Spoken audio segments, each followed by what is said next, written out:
ఒక ఆవిడ 12 సంవత్సరాల నుంచి ఒక జబ్బుతో బాధపడతా ఉంది. ఎన్నో ప్రయత్నాలు చేసింది. ఫలితం లేదు. ఫైనల్‌గా ఆ ఊర్లోకి యేసుక్రీస్తు వస్తున్నారని తెలుసుకుంది. అందరితో పాటు ఆవిడ కూడా వెళ్ళింది.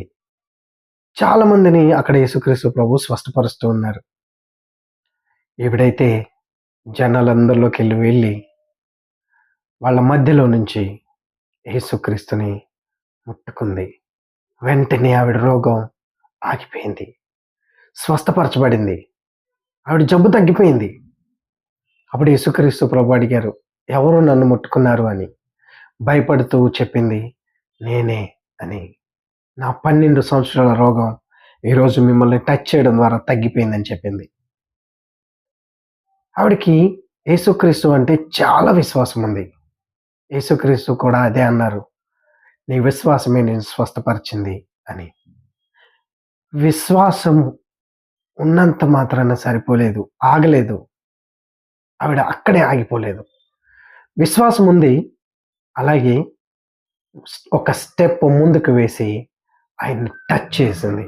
అందువల్లనే ఆవిడ జబ్బు తగ్గిపోయింది. ఒకవేళ టచ్ చేయకుండా ఉన్నట్లయితే ఆ రోజు స్వస్థత పొందేదో లేదో.